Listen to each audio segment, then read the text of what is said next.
سلام معكم زي صباح زبل مدبنا نعبيت محبرسب إرتراوያን ካናዳውያን ነበርቲ ካልገሪ ብፍላይ ሓፈሹ ኸኣኒ ንኤርትራውያን ኣብ ወፃኢ ሃገር ዝነብሩ ዝሕግዝ ሓሳባት ንምቕራብ ተባሂሉ ዝቐርብ መደብ እዩ ንሎም እውን ኣቶ ዘርኣይ ተኽለዓንደ ገርግሽ ካብ ውህሉል ተመክሮን መጽናዕትን ኣዋህሊሎም ዘቕረብዎ ትሕዝቶ ሒዝናልኩም መጺና ኣለና ክትከታተሉና ብኣኽብሮት ንዕድም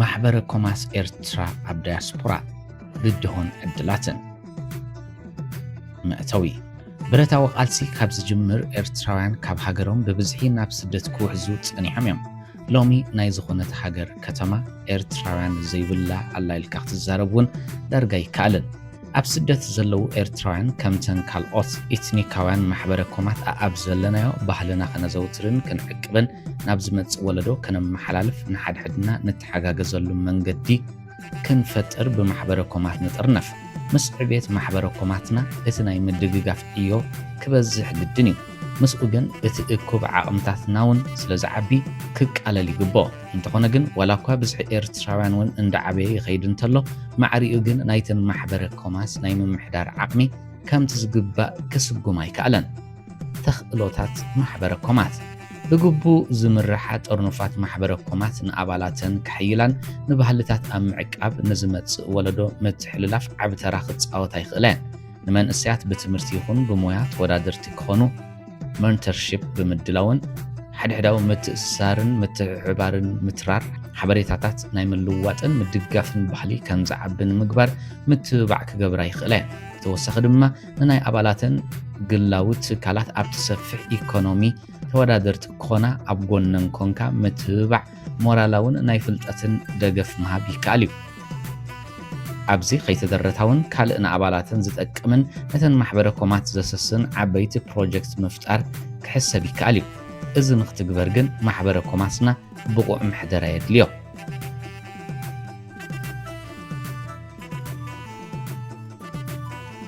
ድኽመት ምሕደራ ዘስዓቦ ፀገማት ሰፊሕን ብዙሕ መጽናዕቲ ዘድልዮን እኳ እንተኾነ ገለ ርኡይ ኣብነታት ምጥቃስ ይከኣል እዩ ንኣብነት እቶም ብቐጻሊ ክስዕቡ ዝጸንሑ ሓደስቲ ኤርትራውያን ስደተኛታት ዓዲ ንኽላመዱ ዝሕግዞም ደገፍ እሞ እተን ማሕበረ ኮማት ብቐሊሉ ክገብርኦ ትጽቢት ዝግበረለን ደገፍ ክህባ ይከኣላን እቲ ብቐሊሉ ክገብርኦ ዝግበአን መሰረታዊ ደገፍ ድማ ኩነታቶም ምክትታልን ብቑዕ ሓበሬታ ምሃብን ዝኣመሰሉ እዮም እተን ዕቑባ ወሃብቲ ሃገራት እውን ነቶም ስደተኛታት ቀልጢፎም ኣብ ስራሕ ተዋፊሮም ከፈልቲ ግብሪ ክኾኑ እኳ እንተደልያ ነዚ ዘቀላጥፍ ሞያ ኸጥሪሉ ዘኽእሎም ስልጠና ምሃብ ግን ብግቡእ ኣይደፍኣሉን እየን እንተለውን ንብዙሓት ሓደስቲ ስደተኛታት እቲ ሓበሬታ ብእዋኑ ስለ ዘይበጽሖም እቲ ዕድላት ይሓልፎም እቲ ዘድሊ ሓበሬታ ናብቶም ዘድልዮም ምትሕልላፍ ሓደ ካብቲ ናይተን ማሕበረ ኮማት ሓላፍነት እዩ ብተወሳኺ መብዛሕትኦም ሓደስቲ ስደተኛታት ምስ ናይቲ ዓዲ ጠለባት ዝኸይድ ሞያ ሒዞም ስለ ዘይመፁ ነዚ ብኸመይ ከም ዝገጥምዎ ምኽሪ የድልዮም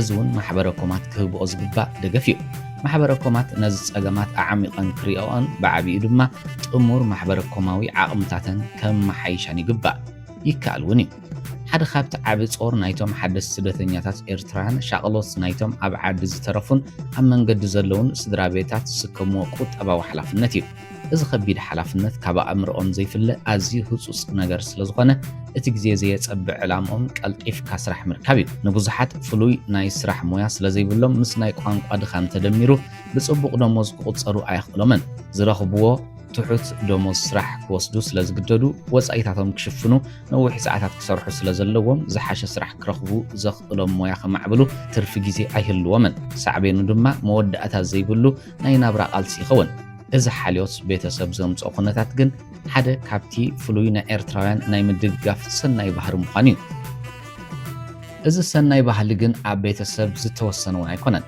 ኤርትራውያን ንጽቡቕ ዕላማ ገንዘብ ከዋፅኡን ተተሓቲቶም መብዛሕትኦም ንርእሶም ገዲፎም ደገፍ ከበርክቱ ድሕራ ይብሉን እዮም እዚ ድማ ኤርትራውያን ፀገማቶም ብሓባር ምፍታሕ ዝኣምኑ ህዝቢ ምዃኖም ሓደ መርኣያ እዩ ሓደ መግለፂ ናይዚ ድማ እቲ ብወፈራ ዝፍለጥ ጥንታዊ ክቡር ባህልና እዩ ንሱ ከዓ ናይ ዝተጸገመ ዕማም ኢደይ ኢድካ ኢልካ ሓቢርካ ምስልሳልን ምዛምን እዩ ነቲ ናይ ሓድሕዳዊ ምድግጋፍ ጽቡቕ ንባህርና ምርዳእ ኣገዳሲ እኳ እንተኾነ ነዞም ኣውንታዊ ባህርያት ብግቡእ ኣዋሃሂድና ናብ ነዊሕ ዝጠመተ ዕላማ ሰሪዕና ናይ ሓባር ረብሓና ከነመዝግበሉ ንኽእል መንገዲ ክንረክብን ከነተግብሮምን ክንክእል ኣለና። እዚ ድማ ብውሁድን ጽፉፍን ኣገባብ ማሕበረኮማትና ምህናፅን ምሕያልን ማለት እዩ። እዚ ግን ማሕበረኮማትና እኩብ ናይ ሓባር ዓቕምን እንዳሃለዎ ኣባላተን ስኣን ዝተዋሃደ ደገፍ ንበይኖም ክሽገሩ ይረኣዮም። ማሕበረኮማትና በቲ ዘለዎ ዓቕሚ ንኹሉ ጸገማት ክፈትሕኦ እኳ እንተዘይተኸኣለ ግን ብዙሕ ክቃለል ይኽእል እዩ። እዚ ኸኣ ጽቡቕ ቅርጺ ዘለዎ ማሕበረኮም እንተኾይኑ ኣብ መንጎ ኣባላት ምትእስሳር ይፈጥር፣ ንጸገማት ክርዳእ ሓበሬታ ይእክብ፣ ብኡ መጠን እውን ኣብ መንጎም ንመፍትሒ ዝሕግዝ ኣገዳሲ ሓበሬታ የከፋፍል፣ ናይ ሞያዊ ምኽሪ መደባት የካይድ፣ ናይ ሞያ ክእለቶም ንምዕባይ ኣላይነት ወይ መንተርሺፕ የዋህድ፣ ንንኣሽቲ ቆልዑት ክነፍዑ ናይ ምትብባዕ ፕሮጀክት ምፍጣር ዝኣመሰሉ ከዳሉ ዘኽእሎ ማሕበረኮማዊ ዓቕሚ ምህናፅ እውን ይኽእል እዩ። እተን ማሕበረኮማትና ከምዚ ዓይነት ንጹር ኣቃውማ እንተገይረን ብሓፈሻ ህይወት ኣባላተን ኣብ ምምሕያሽ ዓብ ተራ ይህልወን። እቲ ዝገብርኦ ደገፍ ድማ በቲ ዝተገልገለ እሞ ዕውት ዝኾነ ኣባል ተመሊሱ ነተን ማሕበረኮማት ዘሰስን ይኸውን። እቲ ኣባል ዝረኸቦ ዓወት እቲ ማሕበረኮም ይኸውን ማለት እዩ። ብጽቡቕ እትምራሕ ማሕበረኮም ነቶም ውልቀ ሰባት ኣባላታ መጽለሊትን ደጋፊትን ሓይልን ትኾኖም።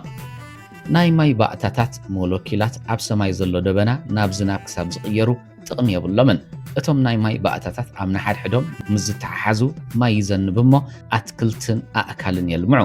ንሕና እውን ከም ሞለኪላት ማይ ኢድ ንኢድ እንተተታሒዝና ብሓባር እንተሰሪሕና ጸጋታትና ኣዋሂድና ንኹልና ዝጠቅም ናይ ሓባር ረብሓና ክሕሉ ባህልና ናብቲ ዝመጽእ ወለዶ ከም ዝመሓላለፍ ዘረጋግጽ ማሕበረኮም ክንሃንጽ ንኽእል ኢና። ብድሆታት ማሕበረኮማት ኤርትራውያን ዳያስፖራ ኣገዳስነት ማሕበረኮም ካብ ቀደም ዝርድእዎን ዘተግብርዎን እዩ። ብብዙሕ መዳይ ድማ እተን ዘቐምዎን ማሕበራት ንኣባላተን ኣገልጊለን እየን። እቲ ሕቶ ግን ኩለን ማሕበረኮማት ኣብቲ ክበጽሕኦ ዝኽእላ ደረጃ በጺሐን ዶ? ዘለወን ጸጋታት ተጠቒመን ዓቕምታተን ይዕብየን ዶ? ንመብዛሕተን እቲ መልሲ ኣይፋልዩ። ብዙሓት ንጸጋታተን ብግቡእ ክጥቀማ ይከኣላን፣ ብኡ መጠን ድማ ንኣባላትን ብቑዕ ኣገልግሎት ክህባን ተሳተፍቲ እውን ከዕብያ ይከኣላን። ብፍላይ ድማ ነቲ ካልኣይ ወለዶ ከምቲ ዝግባእ ኣብ ምምራሕ ማሕበረኮማት ከሳትፍኦ ይከኣላን። ነቶም ብቐጻሊ ዝውሰኹ ዘለዉ ሓድስ ስደተኛታት እውን ዘድሊ ደገፍ ክህባ ይከኣላን። ብዙሓት ኣባላት ክኾኑ ዝግብኦም መብዛሕትኦም ብሰንኪ ትሑት ትጽቢታትን ዘይምኹኒ ውሽጣዊ ፍልልይን ተስፋ ሲኢኖም ኣብተን ማሕበረኮማት ዘይሳተፉ ቁጽሮም ውሑዳት ኣይኮኑን። እተን ማሕበረኮማት ነዚ ብድሆታት ክሰግራን ንዘለወን ናይ ምሕደራ ጸገም ክፈትሕኦ እንተኾይነን ሰፊሕ ብመጽናዕቲ ብምክያድ ንኹሎም ሕፅረታተን መርሚረን ዘለወን ጉድለታተን ብግቡእ ቀለሌን ክፈትሕኦን ዕላመአን ኣነጺረን ቅርጺ ምምሕዳር ከመሓይሻን ኣብ መወዳእታ ድማ ኣድላይ መቐይሮ ክገብር ዝኽእል ብቑዕ ኣመራርሓ ኸጥሪ ኣለወን። ዕላማታት ማሕበረኮም ናይ ማሕበረኮም ዕላማታት ከከም ኩነታትን ቦታን ክፈላለዩ ይኽእሉ እዮም። ብኣጠቓላሊ ግን ሓሳባት ቀሪቦም ብኽኢላታት ዳህሳስን መጽናዕትን ምስ ተኻየደሎም ተጻፊፎም ምስ ተዳለዉ ኣብ መወዳእታ ብኣባልነት ማሕበረኮም ይጸድቁ።